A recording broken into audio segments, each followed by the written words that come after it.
Hello students, আমরা previous ক্লাসে বেশ কিছু প্রবলেম নিয়ে করেছি। বিভিন্ন টাইপের প্রবলেম আমরা ডিসকাস করেছি। আমরা নেক্সট প্রবলেমে যাব, স্টিল ডিজাইনে। এই যে ফার্স্ট প্রবলেমটা, এটা হচ্ছে একটা পিওরলি বোল্ট কানেকশনের প্রবলেম। আমরা বোল্ট কানেকশনের প্রবলেম নিয়ে আগেও ডিসকাস করেছি। তো এটা exclusively bolt connection for a lap joint. তোমরা ল্যাপ জয়েন্ট আগে পড়েছো। ল্যাপ জয়েন্ট হচ্ছে দুটো প্লেট যদি একটার উপর আরেকটা থাকে, তখন যে ধরনের জয়েন্ট হয় সেটা হচ্ছে ল্যাপ জয়েন্ট। আর এক্ষেত্রে সেটা বোল্ট দিয়ে করতে হবে, এবং সেটা বলে দিয়েছে কিরকম। দেখা যাক। বলেছে কোয়েশ্চেনটা, calculate the strength of A 20 mm dia bolt of grade 4.6 for lap joint when the main plates to be joined are of thickness 12 mm। মানে বলছে দুটো প্লেট আছে যাদের থিকনেস 12 mm করে, সেটা দিয়ে একটা ল্যাপ জয়েন্ট করা হয়েছে, যেখানে 20 mm dia bolt of grade 4.6 use করা হয়েছে। তাহলে সেই জয়েন্টের স্ট্রেংথ কত তোমাকে ক্যালকুলেট করতে বলেছে। এখানে একটা জিনিস ক্লিয়ার করা নেই যে কটা লাইন, মানে কটা বোল্ট ইউজ হয়েছে, নাম্বার অফ বোল্ট কটা ইউজ হয়েছে বা কীভাবে তারা অ্যারেঞ্জড আছে সেটা কিন্তু এখানে মেনশন করা নেই।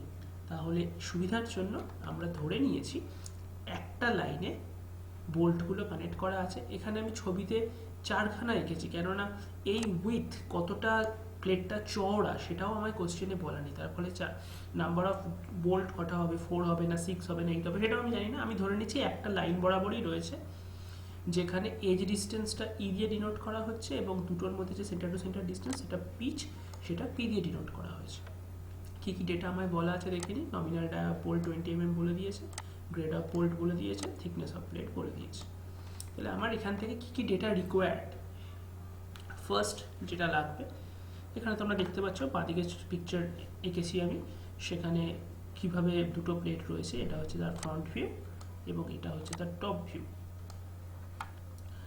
তো এখানে ডায়া অফ বোল্ট হোল কীভাবে পাবো আমি, 20+2, এই +2টা কোথা থেকে এলো আমি আগেও বলেছি, আবারও বলছি। এখানে আমার একটা টেবিল আছে, সেই টেবিলটা কোথায় আছে, 73 পেজে, যেখানে আমার ক্লিয়ারেন্সটা বলা আছে। কোথায় দেখা যাক।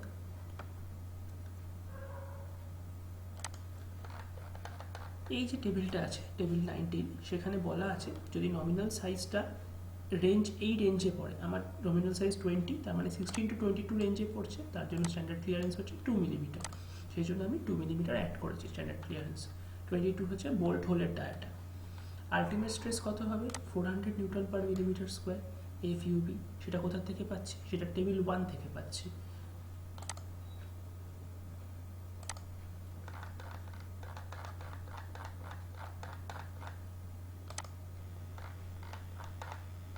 টেবিল 1-এ এখানে সিরিয়াল নাম্বার 4-এ 4.6 গ্রেডের করেসপন্ডিং আলটিমেট স্ট্রেস বলা রয়েছে, আলটিমেট টেনসাইল স্ট্রেস সেটা বলা রয়েছে 400। That is the value of FUB, ultimate stress of bolt 400 newton per millimetre square.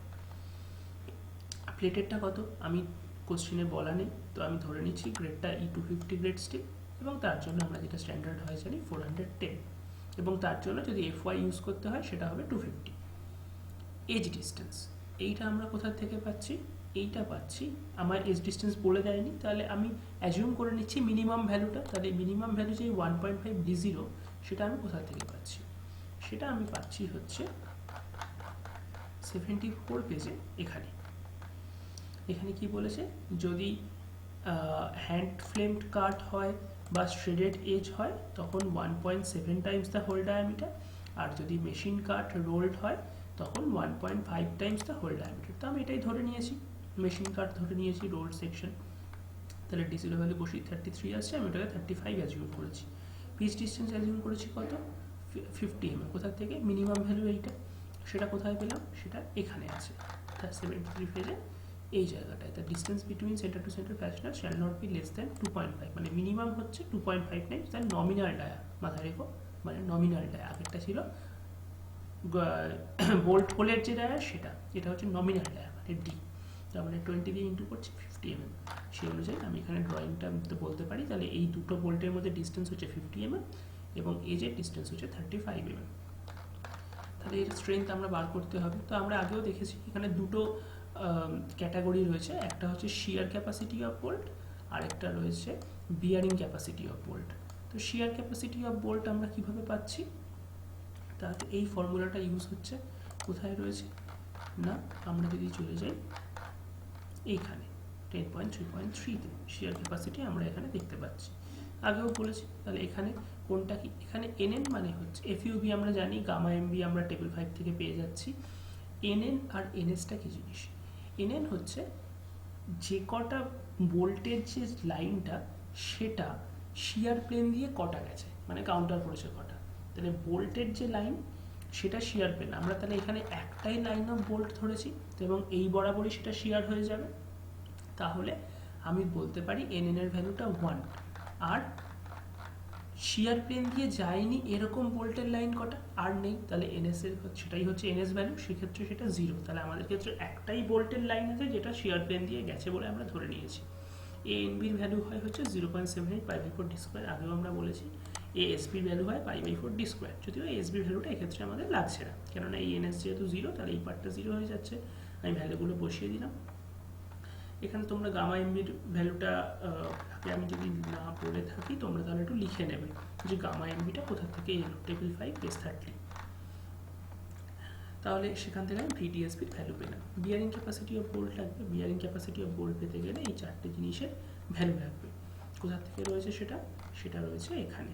এই চারটে জিনিসের যেটা ভ্যালু হবে সেই ভ্যালুটা মিনিমাম যেটা সেটাই হচ্ছে কেবির ভ্যালু, কেবিটা লাগবে আমার ফার্স্টে। তাহলে সেই সব কটা ভ্যালু বার করেছি, আমরা ক্যালকুলেট করেছি, সেখান থেকে মিনিমাম দেখতে পাচ্ছি 0.51। ভিডিপিবির যে ফর্মুলাটা এখানে বলা আছে এই দুটো মিলিয়ে আমি যদি লিখি তাহলে জিনিসটা দাঁড়াচ্ছে এইরকম, ঠিক।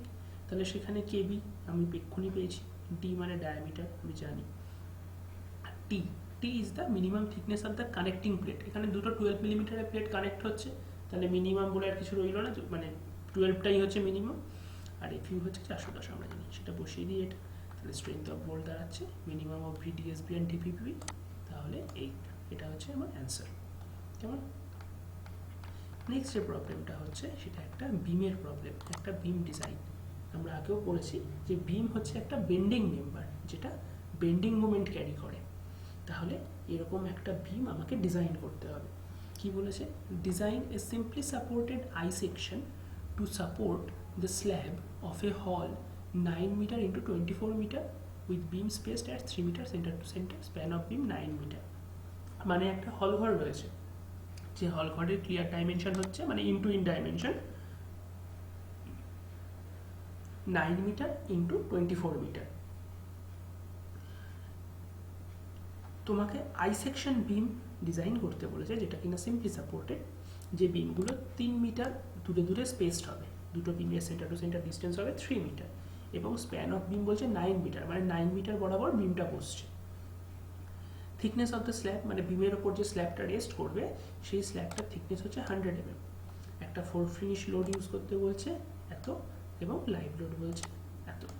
Grade of steel E250, assume that the adequate lateral supports provided to the compression flange। এর কথাটা মানেটা হচ্ছে তোমায় মানে ল্যাটারালি সাপোর্টেড বিম দুরকম হয়, আগে বলেছিলাম ল্যাটারালি সাপোর্টেড বা ল্যাটারালি আনসাপোর্টেড দুটো হয়। তো এটা হচ্ছে ল্যাটারালি সাপোর্টেড বিম, তাহলে সেইটা ধরে আমাকে প্রবলেমগুলো করতে হবে। অরিজিনাল প্রবলেমে এর সঙ্গে একটা টেবিল প্রোভাইড করা ছিল, বিভিন্ন সেকশন, 3টে সেকশন দেওয়া ছিল, তার মানে তার প্রপার্টিসগুলো বলা ছিল, সেই 3টে থেকে একটা সেকশন তোমায় চুজ করতে হবে। কিন্তু আমি এখানে সেটা প্রোভাইড করিনি। সাপোজ তোমায় সেইটা কোশ্চেনে দিল না, তখন তুমি কীভাবে বার করবে সেটা শেখানোর জন্যই আমি ওই টেবিলটা প্রোভাইড করিনি। ধরো এইটুকুই অঙ্কটা শেষ, তোমায় এবার সলভ করতে হবে। তাহলে কীরকম ব্যাপারটা ভালো করে দেখো, এই যে into in dimension 9 metre 9 metre আর এইদিকে 24 মিটার, পুরোটা আমি আঁকিনি, ব্রেকলাইন দিয়ে দিয়েছি, মানে এইদিকে ঘরটা 24 মিটার অবধি আছে। তাহলে এই যে আমি বিমগুলো প্লেস করেছি, এইখানে একটা, এইখানে একটা, এইখানে একটা, সেই সব কটা বিম 3 মিটার দূরে দূরে আছে, 3 মিটার সেন্টার টু সেন্টার।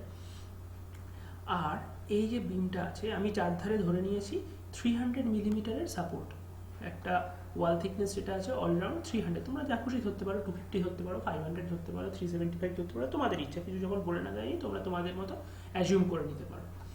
তো আমার যে সেন্টারে বিমটা আছে সেটার উপর কী ধরনের এফেক্ট হচ্ছে, যেহেতু স্পেসিং সেন্টার টু সেন্টার হচ্ছে 3 মিটার, তাহলে এর এই দিকে 3 মিটারের হাফ এবং এই দিকে 3 মিটারের হাফ, এইটুকু জায়গা জুড়ে যে এফেক্টটা সেটা এই বিমে আসবে।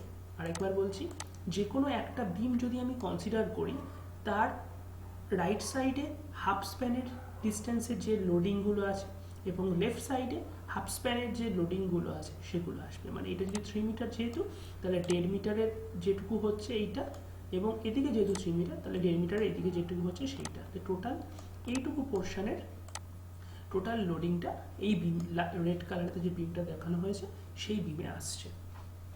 ঠিক আছে, এটা এখানে লিখে দেওয়া আছে। তাহলে আমরা ফার্স্টে কী করবো, লোড ক্যালকুলেশন করব। লোড ক্যালকুলেশন করতে গেলে কী করতে হবে, ফার্স্ট আছে আমার আরসিসি স্ল্যাব। তাহলে আরসিসি স্ল্যাবের আমরা ওয়েট কী করে পাবো, আমরা জানি আরসিসির ইউনিট ওয়েট হচ্ছে 25 কিলোনিউটন পার মিটার কিউব। তাহলে বিমটার লোড পেতে গেলে তাকে আমরা লেন্থ ইন্টু উইথ করে করব। তাহলে এইটুকু চওড়া হচ্ছে 3 মিটার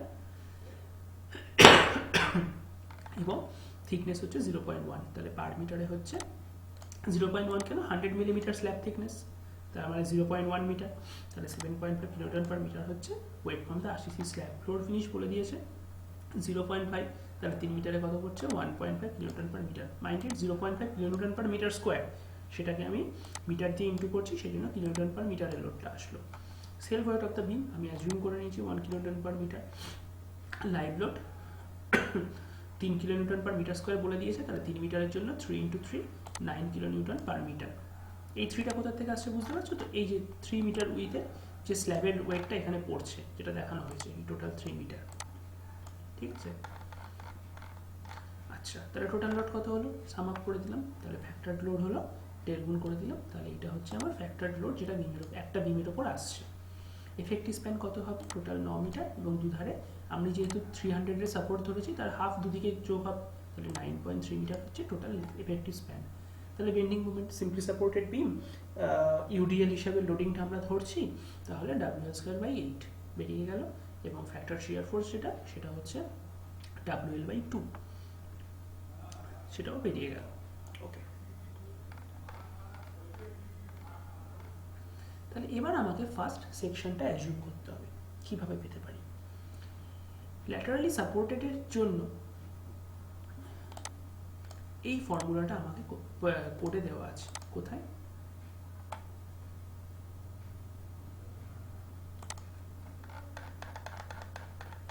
এখানে, যেখানে আমাকে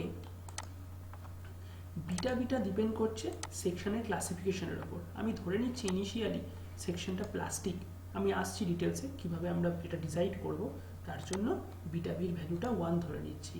জেডপি আমি জানি না, এফওয়াই হচ্ছে 250, গামা M0 1.10। যদি এমডির জায়গায় এই যে মোমেন্টটা এসছে, সেই মোমেন্টটা যদি আমি পুট আপ করে দিই, তাহলে বাকি যেহেতু জানি, তাহলে জেডপির ভ্যালুটা পেয়ে যাব এত মিলিমিটার কিউব। এইবার আমাকে সেকশনটা চুজ করতে হবে। কোথা থেকে চুজ করেছি আমি, দেখো লেখা আছে অ্যানেক্স এইচ পেজ 138। কোথায় সেটা, অ্যানেক্স এইচে চলে আসি। তাহলে অ্যানেক্স এইচে দেখো একটা তোমার টেবিল রয়েছে। সেই টেবিলটা কীরকম, অ্যাজ এ হোল আমি দেখাই পুরো টেবিলটা দেখো, এখানে ডেজিগনেশন রয়েছে, বিমটার নাম রয়েছে, এবং এখানে সব প্রপার্টিস রয়েছে, এবং এইখানে দুটো খুব ইম্পর্টেন্ট আছে, section modulus and plastic section modulus, ZE আর ZP। তাহলে তোমার কোশ্চেনে কত এখানে তুমি ক্যালকুলেট করেছো, ZPর ভ্যালু ক্যালকুলেট করেছো, তাই না? তাহলে এখানে এই ZPর যে কলামটা আছে সেটা তোমায় চুজ করতে হবে। তোমার ভ্যালু কত পেয়েছে ZP, 1355.728 into 10 cube millimetre cube, 10 কিউবটা হাটিয়ে দিলে তাহলে 1355.728 সেন্টিমিটার কিউব, কেননা এখানে জিনিসটা সেন্টিমিটার কিউবে আছে। তাহলে এই ভ্যালুটার থেকে বেশি আমায় নিতে হবে, 1355.728-এর বেশি আমায় একটা চুজ করতে হবে। তো আমি কি করেছি, আমি এখানে টেবিলটা দেখছি, খেয়াল করো ZPর ভ্যালু এখানে বেশি থেকে আসছে, ঠিক আছে, বেশি থেকে কমতে আসছে। তাহলে 1533 1355 এর বেশি এখানে কোন ভ্যালুটা আমরা পাচ্ছি? 1401টা নিতে পারো, 1533 নিতে পারো। তোমার একটু বেশি নেওয়াটাই আমার মনে হয় একটু ভালো, যাতে পরের দিকে কোনো কারণে চেকের সময় ফেল না করে। ঠিক আছে, আমি একটু বেশি করে নিয়ে রাখছি for problem for solution of the problem.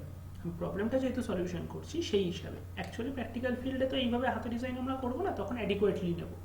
তো আমার যেহেতু বেরিয়েছে 1355, আমি 1.1401ও নিতে পারতাম, আমি না নিয়ে আরেকটু বেশি 1533.36 এর ভ্যালুটা নিচ্ছি। সেটা করেসপন্ডিং কোনটা?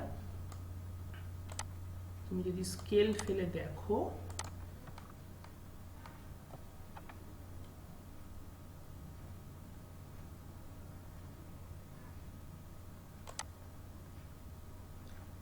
ওয়ান ফাইভ থ্রি থ্রি হচ্ছে এইটা, ISMB 450। ঠিক আছে, আমি আর একটু ভালো করে দেখানোর চেষ্টা করছি।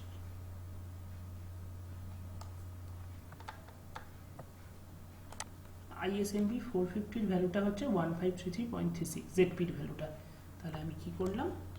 আমি করলাম হচ্ছে, তাহলে ISMB 450 এত সেটা চুজ করলাম, যেটার ZP হচ্ছে 1533.36 সেন্টিমিটার কিউব। এটা থেকে এটা বেশি, কোনো অসুবিধা নেই। এবার সেখান থেকে আমি সেকশন প্রপার্টিগুলো লিখে নিলাম। কোন কোন সেকশন প্রপার্টি? এখানে লেখা রয়েছে মাথায় বিভিন্ন সেকশন প্রপার্টিগুলো। সেই সেকশন প্রপার্টিগুলো আমি চুজ করলাম। ডেপথ লিখলাম, উইথ অফ ফ্লেঞ্জ লিখলাম, thickness of flange, thickness of wave, section area, section modulus, plastic section modulus and IZZ। এইবার একটা প্রশ্ন আছে, এখানে তোমার IZZ কিন্তু দেওয়া নেই। এখানে IZZ এর কোনো কলাম দেওয়া নেই। তোমাকে IZZ পেতে গেলে আইদার স্টিল টেবিল নয়তো SP61-এ তোমায় যেতে হবে। তো আমার কাছে স্টিল টেবিল নেই, আমি SP61-এই দেখছি। সেখানে ISMB 450 দেখো IZZ ভ্যালু দেওয়া আছে। ঠিক আছে, আচ্ছা এইখানে একটা খুব ইম্পর্টেন্ট কথা, আমরা এতদিন জেনে এসেছি হরাইজন্টাল অ্যাক্সিসটাকে আমরা বলি এক্স অ্যাক্সিস এবং ভার্টিক্যাল অ্যাক্সিসটাকে বলি আমরা ওয়াই অ্যাক্সিস, এবং এই দুটোর সঙ্গে যেটা পারপেন্ডিকুলার থার্ড অ্যাক্সিস সেটাকে আমরা বলি হচ্ছে জেড অ্যাক্সিস। তো আমাকে IS 800 একটু কনসেপ্টটা অন্যরকম করতে বলছে। কি করতে বলছে না, IS 800 আমাকে সাজেস্ট করছে যে হরাইজন্টাল অ্যাক্সিসটা হচ্ছে জেড অ্যাক্সিস এবং ভার্টিক্যাল অ্যাক্সিসটা ওয়াই এবং থার্ড অ্যাক্সিসটা এক্স। তাই সেটা দেওয়া রয়েছে। একদম যদি প্রথমের দিকে তুমি যাও,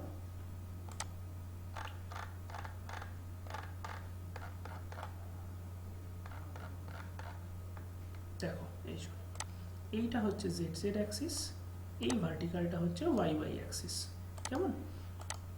এবং থার্ড যদি অ্যাক্সিসটা থাকে সেটাই হচ্ছে আমার এক্স। তার মানে আমি স্টিল টেবিলটা যেহেতু পুরনো কোড, মানে মডিফিকেশন আর হয়নি, সেখানে IXX লেখা থাকলেও আমি সেটাকে IZZ বলে ধরবো, কেননা আমার কাছে এখন হরাইজন্টাল অ্যাক্সিসটা XX নেই, ZZ হয়ে গেছে। তাহলে দেখবো IXXটা, কিন্তু লেখার সময় আমি অবশ্যই লিখবো IZZ। তাহলে এইটা আমার সেই ভ্যালুটা ISMB 450-র IZZ ভ্যালু। দেখো আমি সেটা নোট ডাউন করেছি। ওকে, এইবার যে ইম্পর্টেন্ট জিনিসটা সেটা হচ্ছে ক্লাস অফ সেকশন। আমরা মনে করো প্রথমেই ধরে নিয়েছিলাম যে এই বিটা সেকশনটা হচ্ছে প্লাস্টিক এবং বিট ভ্যালুটা হচ্ছে 1, সেটা আমরা ধরে নিয়েছিলাম। সেটা কিভাবে ধরেছিলাম? এইটা ডিপেন্ড, এবার মানে সেটা ধরে নিয়েছিলাম, এবার সেটা অ্যাকুরেটলি আমায় প্রুফ করে দেখাতে হবে। এখানেই আসছে ক্লাস অফ সেকশন। সেটা কোথায় পাবো? টেবিল 2-তে পাবো। আসি টেবিল 2-তে, দেখো এখানে একটা টেবিল 2 রয়েছে।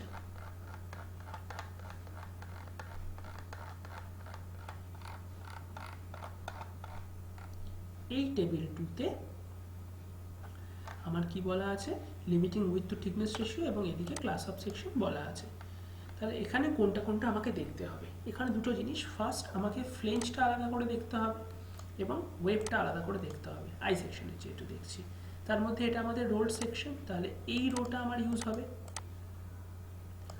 আর এখানে ওয়েবের neutral axis at the mid day আমাদের সিমেট্রিক্যাল সেকশন, তাহলে এইটা ইউজ হবে। তাহলে কোনটা কোন রোটা ইউজ হলো? এই রোটা ইউজ হবে আর এই রোটা ইউজ হবে। ঠিক আছে, তাহলে এখানে কোন রেশিওটা লাগছে? B/TF, আর এখানে লাগছে D/TW। এইবার এই B মানে কোনটা, এর জন্য তোমাকে পরের পাতায় যেতে হবে। দেখো এখানে যে ফিগারগুলো রয়েছে সেই ফিগারের ফার্স্ট ফিগারটা খেয়াল করো, রোল্ড বিমস অ্যান্ড কলামস। আমার একটা রোল্ড বিম, বি মানে এখানে বলছে টোটাল যে ফ্লেঞ্জ উইথ তার অর্ধেক। কি বলছে? টোটাল যে ফ্লেঞ্জ উইথ তার অর্ধেক। তার মানে এখানে যে রেশিওটা আমায় জানতে চেয়েছে বি বাই টি এফ, সেখানে বি এর জায়গায় আমি বসাবো হচ্ছে বিএফ বাই টু, যেখানে বিএফ মানে উইথ অফ ফ্লেঞ্জ। তাহলে এখানে হচ্ছে বিএফ বাই টু এবং তাকে টিএফ দিয়ে ভাগ করলাম। আমি এই পার্টটা নিয়ে একটু পরে আসছি। এটা একটা ভ্যালু বেরোলো। আবার পরেরটা দেখো বলেছে ডি বাই টি ডাব্লিউ বার করতে হবে, তাই না? তাহলে ছবিতে আবার দেখি ডি বলতে, স্মল ডি বলতে কি বোঝাচ্ছে? স্মল ডি বলতে যেটা বোঝাচ্ছে টোটাল যে ওভারঅল ডেপথ তার থেকে দুটো ফ্লেঞ্জের থিকনেস বাদ যাচ্ছে। ওভারঅল ডেপথ থেকে দুটো ফ্লেঞ্জের থিকনেস বাদ যাচ্ছে। তাহলে ওভারঅল ডেপথ কত আমার? এটা 450, দুটো ফ্লেঞ্জের থিকনেস বাদ দিলাম। ঠিক আছে, নিচে টি ডাব্লিউ। তাহলে এটা একটা ভ্যালু বেরোলো। এইবার দেখো দুটো কেসেই এখানে তিনটে রয়েছে class: plastic, compact, semi compact. কি বোঝাচ্ছে? যদি বি বাই টিএফ এর ভ্যালু 9.4 এপসাইলনের সমান বা তার কম হয় তখন সেটা হচ্ছে প্লাস্টিক। যদি 9.4 এপসাইলনের বেশি কিন্তু 10.5 এপসাইলনের কম তখন সেটা কম্প্যাক্ট, এবং 10.5 এপসাইলনের বেশি কিন্তু 15.7 এপসাইলনের কম তখন সেটা সেমি কম্প্যাক্ট। তো এপসাইলনের ভ্যালু কত? এপসাইলন দেখো নিচে বলা আছে 250 by f y to the power half. তাহলে এপসাইলন আমরা ক্যালকুলেট করেছি, এফ ওয়াই আমার 250, তাহলে 1। তাহলে বেসিক্যালি যে ভ্যালুটা, এটা যে ভ্যালু যদি 1 হয়ে যায় তাহলে 9.4 এর কম হলে প্লাস্টিক। দেখা যাক কত বেরিয়েছে, 4.31, 9.4 এপসাইলনের কম। ওকে, সেকেন্ড যে ভ্যালুটা এখানে একইভাবে রেঞ্জ যেটা বলা আছে 84 এর যদি কম হয় তাহলে প্লাস্টিক, 84 থেকে 105 কম্প্যাক্ট, 105 থেকে 226 সেমি কম্প্যাক্ট। তাহলে এটাও আমার এসছে 84 এর কম, 44.17। তাহলে আমি বলতে পারি দুটোই ফ্লেঞ্জও প্লাস্টিক, ওয়েবও প্লাস্টিক, তাহলে পুরো সেকশনটাই আমার প্লাস্টিক। তাহলে প্লাস্টিক যেহেতু সেকশন সেহেতু আমরা বলতে পারবো বিটা বি ইকুয়ালস টু 1, যেটা ওখানে বলা ছিল। আচ্ছা, এখানে ফার্স্টে আগে আমাকে শিয়ার স্ট্রেংথ চেক করে নিতে হবে। শিয়ার স্ট্রেংথ কোথায় পাবো?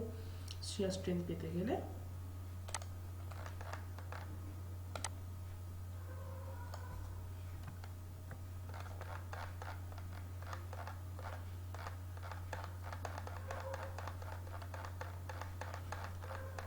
এখানে আসতে হবে। আগে আমরা বলেছিলাম আগের প্রবলেমটা। তো শিয়ার স্ট্রেংথ আমরা এই ফর্মুলা দিয়ে পাচ্ছি এখানে টোটাল, সেটা এখানে লেখা রয়েছে। তাহলে ফার্স্টে আমার জানতে হবে শিয়ার এরিয়া কত। শিয়ার এরিয়া এই ফর্মুলা দিয়ে পাচ্ছি। কোথায় রয়েছে? এখানে রয়েছে। দেখো এভি হচ্ছে শিয়ার এরিয়া, সেটা আমাদের মেজর অ্যাক্সিস বেন্ডিং। সেখানে হট রোল সেকশনের জন্য, যেহেতু হট রোল সেকশন সেহেতু H into T W. H মানে কিন্তু ওভারঅল ডেপথ, এখানে ডান দিকে লেখা আছে overall depth of the section. Okay, তাহলে সেটা বসিয়ে দিলাম, পেয়ে গেলাম। এবং এই উপরের ক্লজ থেকে এফ ওয়াই ডাব্লিউ মানে ওয়েবের তোমার হচ্ছে এফ ওয়াই ভ্যালু, পুরোটার জন্যই 250 বসিয়ে দিলে আমরা এটা পাচ্ছি। তো এইটা হচ্ছে ভিডি, যেটা সেকশনটার ক্যাপাসিটি, সেকশনটা কত পরিমাণ শিয়ার ফোর্স ক্যারি করতে পারে সেটা এইটা। আর আমরা দেখেছি অ্যাকচুয়াল যে শিয়ার ফোর্সের ভ্যালুটা আমাদের ছিল সেটা কত ছিল, লোড ক্যালকুলেশনে দেখেছি সেটা 132, আর সেকশনটার ক্যাপাসিটি এসছে কত? 555, much more greater than view, hence okay। এবার তাহলে বেন্ডিং স্ট্রেংথ মানে সেকশনটার যে বেন্ডিং মুভমেন্টটা আসছে সেটা ক্যারি করার ক্যাপাবিলিটি আছে কিনা। তার জন্য ফার্স্ট যেটা করতে হবে আমাকে 0.6 ভিডি এই ভ্যালুটা বার করতে হবে। কেন বার করতে হবে?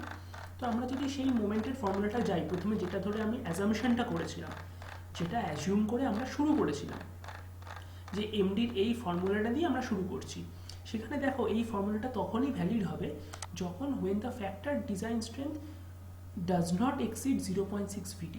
আমার যে ফোর্সটা এসছে, শিয়ার ফোর্সটা সেকশনে জেনারেট হয়েছে এক্সটার্নাল লোডিংয়ের জন্য, সেটা যদি 0.6 ভিডির কম হয় তবেই ফর্মুলাটা অ্যাপ্লিকেবল হবে। তাহলে 0.6 ভিডির ভ্যালুটা বার করে দেখলাম 333, আমার ভিউটা তার থেকেও কম, তাহলে 100 সামথিং ছিল আমার 0.6 ভিডির থেকে অনেকটাই কম, সুতরাং আমি ফর্মুলাটা অ্যাপ্লাই করতে পারবো। তাহলে এটাই সেই ফর্মুলাটা ছিল। বিটা বির ভ্যালু কত ছিল? 1 ফর প্লাস্টিক সেকশন। দেখো এখানে নিচে লেখা আছে beta b equals to 1 for plastic and compact, ZD by ZP for semi compact section. তো আমাদের সেকশনটা যেহেতু প্লাস্টিক বেরিয়েছে তাহলে বিটা বির ভ্যালু 1, জেডপি আমি জানি, এফ ওয়াই হচ্ছে 250, আমার এম ছিল 1.10, তাহলে এটা এসছে হচ্ছে 348.49 কিলোনিউটন মিটার। এইবার আমার দেখার বিষয় আমার মুভমেন্ট কত জেনারেট করেছিল, 308। তাহলে এটা হয়েছে সেকশানে এক্সটার্নাল লোডিংয়ের জন্য কত মোমেন্ট জেনারেট করেছে, আর এইটা যেটা পেয়েছি 348টা, এটা হচ্ছে সেকশনটার ক্যাপাসিটি। তাহলে সেকশনটার ক্যাপাসিটি বেশি, হ্যান্স ওকে। এখানে একটা চেক আছে, কি চেক আছে দেখো, এখানে বলছে যে সার্ভিসিবিলিটি রিকোয়ারমেন্টের জন্য MD shall be less than এত, সিম্পলি সাপোর্টেড বিমের জন্য 1.5 এত ফর ক্যান্টিলিভার, মানে যদি ক্যান্টিলিভার হয় এমডির ভ্যালুকে এর কম হতে হবে, যদি সিম্পলি সাপোর্টেড হয় তাহলে এমডির ভ্যালুকে এটার কম হতে হবে। তাহলে এটা আমি বার করেছি 1.2 ZeFy বাই গামা M0, বার করে দেখছি এমডি ভ্যালু তার থেকে কম এসছে, এটা যে 368 সামথিং এসছে, আমার এমডি 348 আছে, হেন্স ওকে। আর যেহেতু বেন্ডিং মেম্বারে কিন্তু ডিফ্লেকশন ক্রিয়েট হয়, তাহলে আমাকে ডিফ্লেকশনের জন্য চেক করতে হবে। ডিফ্লেকশনের জন্য চেক কী করে করব, তাহলে ফার্স্ট আমায় দেখতে হবে যে অ্যাকচুয়াল ডিফ্লেকশন ম্যাক্সিমাম কত হচ্ছে। তোমরা জানো সিম্পলি সাপোর্টেড বিমে যদি ইউডিএল আসে তাহলে ম্যাক্সিমাম যে ডিফ্লেকশনটা হয় সেটা হচ্ছে 5WL⁴/384 EI, যেখানে W হচ্ছে আনফ্যাক্টরড লোডটা বোঝাতে হবে, ভুল করো না এটা। তাহলে সেটা যখন আমরা সব কটা ভ্যালু বসিয়ে দিচ্ছি, এল এর ভ্যালু লেন্থ 384, ইটা কোথা থেকে পাচ্ছি না এই ক্লস থেকে আগেও আমরা তোমায় দেখিয়েছি, আইটা হচ্ছে আইজেড সেট, বসিয়ে দিলে আমি পাচ্ছি হচ্ছে 30.45 mm। তাহলে পারমিসেবল ভ্যালু কত সেটা জানতে গেলে আমায় যেতে হবে যেটা এখানে